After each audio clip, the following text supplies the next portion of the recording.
soy Manuel Redondo y este es vuestro canal de apologética cristiana Dialoguemos. Hemos hecho hasta ahora vídeos en los que hemos hablado de la Trinidad en el Antiguo Testamento y también la divinidad de Jesús en los Evangelios sinópticos y también algunas estrategias de cara al evangelismo. Y ahora me gustaría hablar de religiones, de cómo abordar gente que tiene creencia en otro tipo de religiones o no religiones. Y hoy quiero comenzar con los testigos de Jehová. Haré más de un vídeo en el cual hablaré de sus orígenes, de sus doctrinas y de cómo hablar con ellos. Así que hoy toca testigos de Jehová. Y empezaré hablando de su fundador. Y luego ya entraré en el tema de las doctrinas y lo que creen y los fallos que tienen y el sistema y todo. Pero me gustaría hablar de su fundador, porque conociendo a su fundador se conoce bastante sobre el sistema Testigos de Jehová. Y es un personaje bastante oscuro. Su fundador es un hombre que se llamaba Charles Taze Russell. Nació en el 1852 en el estado de Pensilvania. Y bien, ¿qué decir de él? Básicamente que es un hombre que se congregaba en las asambleas congregacionalistas y es un hombre que quedó muy impactado, y esto es clave, quedó impactado por la doctrina del castigo eterno, básicamente el infierno, o como yo al menos entiendo el infierno, que el infierno es un lugar de lamento y es un lugar de lamento eterno, es decir, no creo en la aniquilación total del ser humano cuando hay un juicio y deja de existir, sino que muere, hay juicio, y en el juicio ese ser humano que no ha creído en Jesús sufrirá una lamentación eterna por no haber amado al Señor Jesús.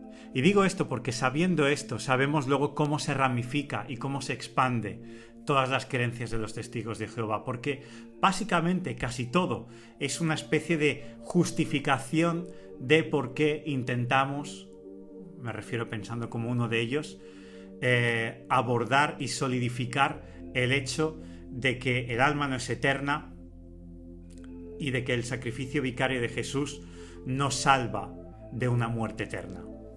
Y bien, dicho esto, ahora sí, voy a hablar más profundamente de este señor, del señor Russell. Y bien, ahora entramos en materia más oscura de su vida. Por ejemplo, se casó con María Ackley, el matrimonio duró 6 años. El divorcio fue algo muy oscuro, con pocos detalles, poca revelación.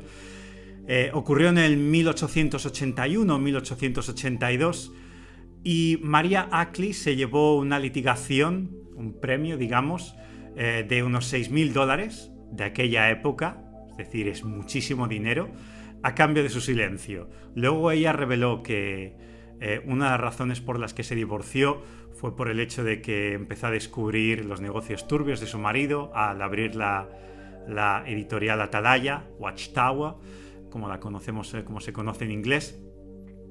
Y bien, fue descubriendo que él se quedaba y controlaba casi todo el dinero que entraba, había muchas asociaciones y dividía el dinero. Y bien, parecía que para ella no era un hombre limpio. Luego está el negocio del trigo milagroso, que él vendía a $1 la libra.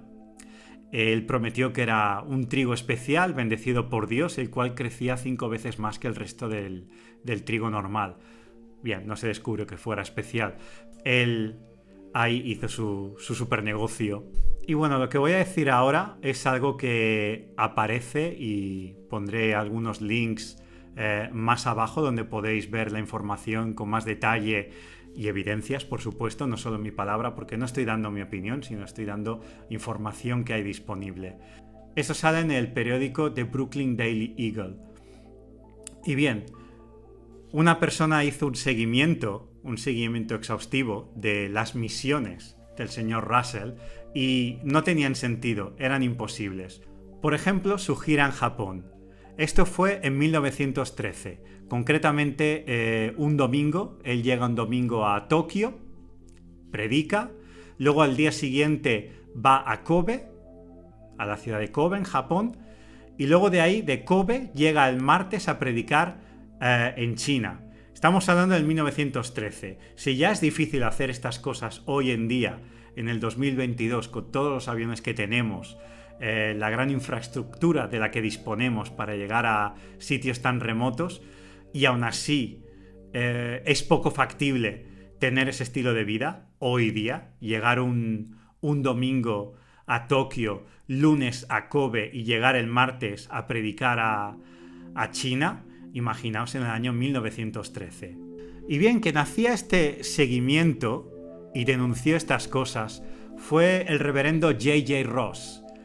Él parece ser que se cansó mucho de ver la teología de este hombre y las muchas mentiras que predicaba el señor Russell con respecto a sí mismo y su interpretación de la Biblia.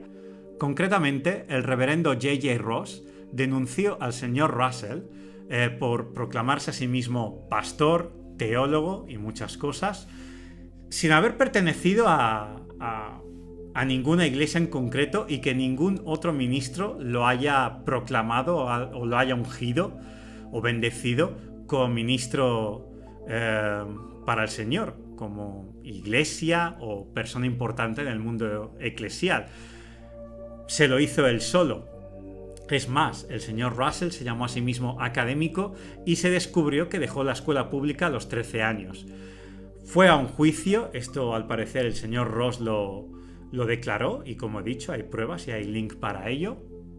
Lo pilló, digamos que pilló al señor Russell diciendo que era un experto en griego, lo llevó a juicio y en el, digámoslo, entrevista o interrogatorio, le dijeron: señor Russell, ¿usted podría traducir un texto del griego original? Y él dijo: seguramente sí, puede ser.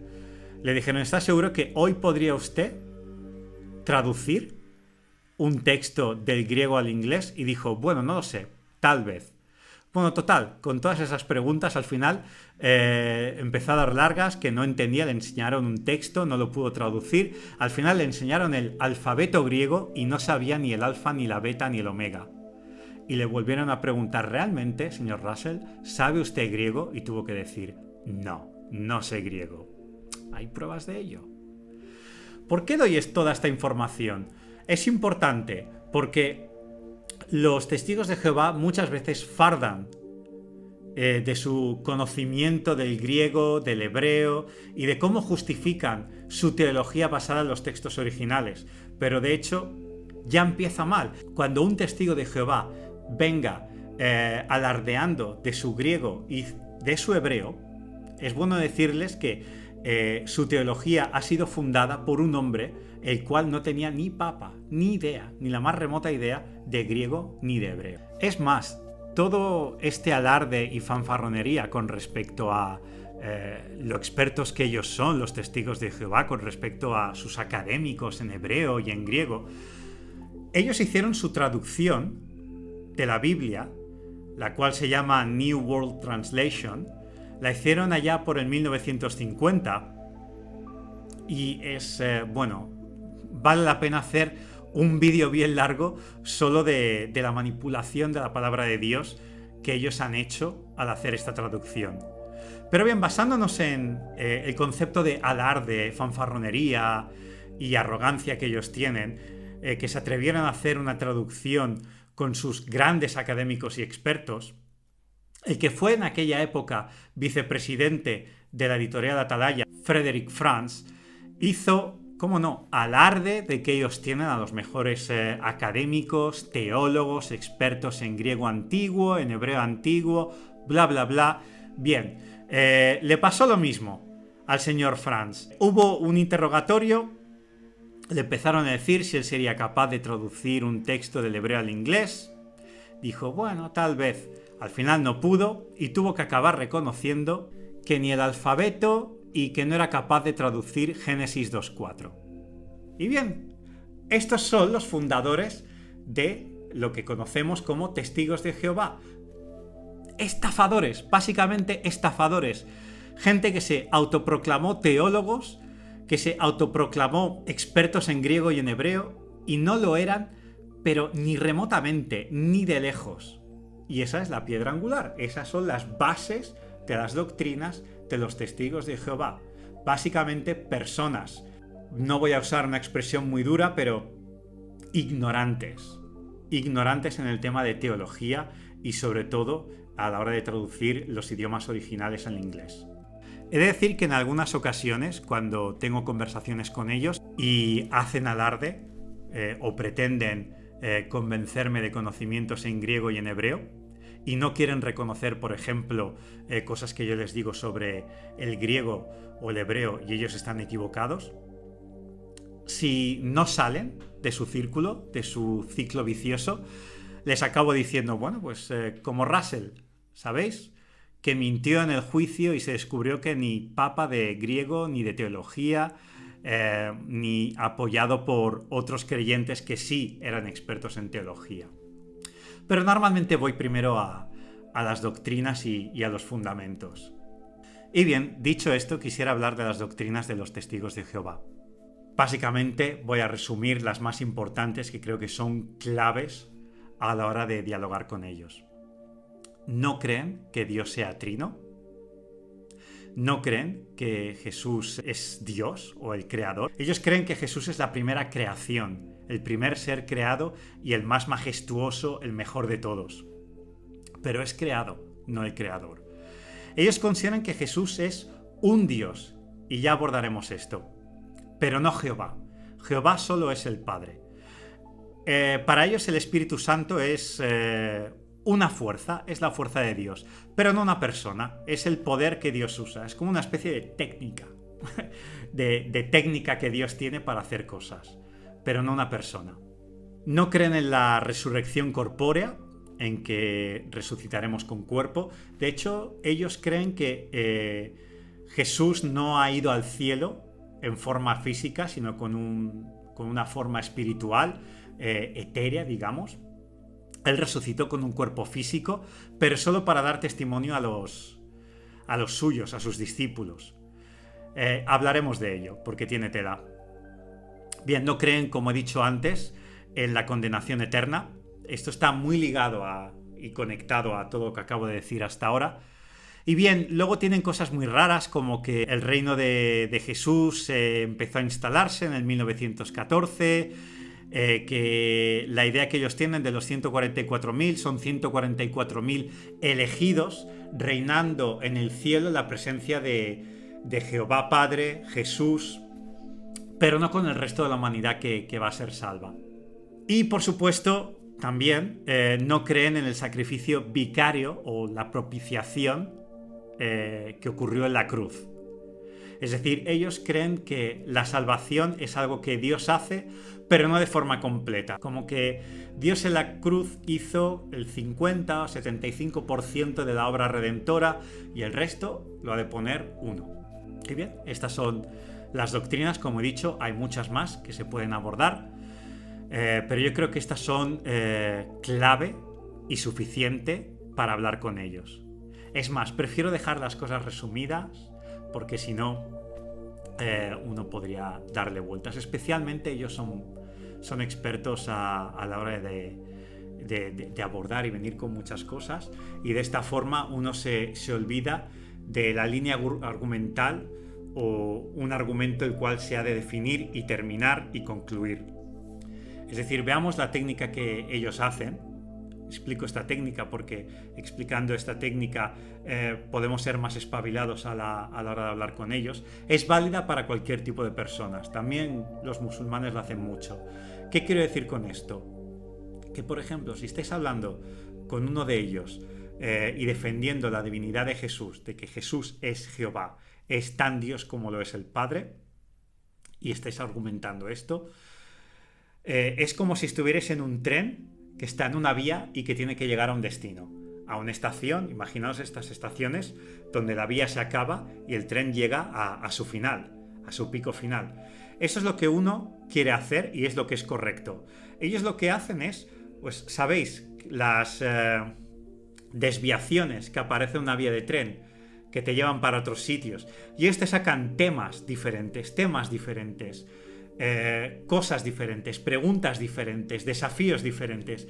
¿Qué es lo que pasa cuando te hacen eso? Que uno no acaba de llegar a la estación que quería llegar, al destino, y se acaba desviando, y al final de tantos desvíos no se va a ninguna parte, ni se aclara nada, y al final es como si no hubiera ocurrido nada. Y para ellos, como para los musulmanes, es una victoria.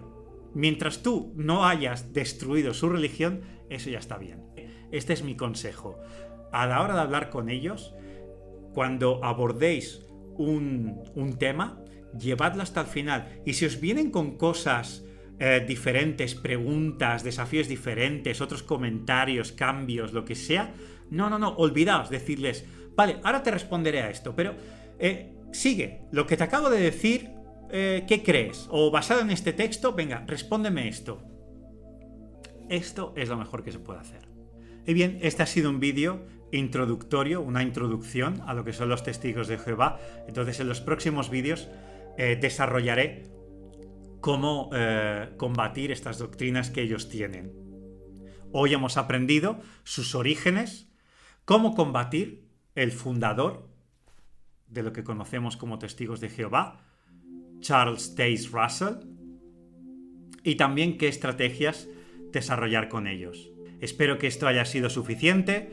Como siempre os digo, cualquier pregunta, pues escribid en comentarios, compartid, darle like, suscribíos, etc. Y sobre todo, y lo más importante, es con toda esta serie que haga de Testigos de Jehová, aprended, memorizad y usadlo. Usadlo cuando os encontréis con alguno de ellos o los veáis, ya que a ellos les gusta expandir su religión y van a plazas y calles importantes.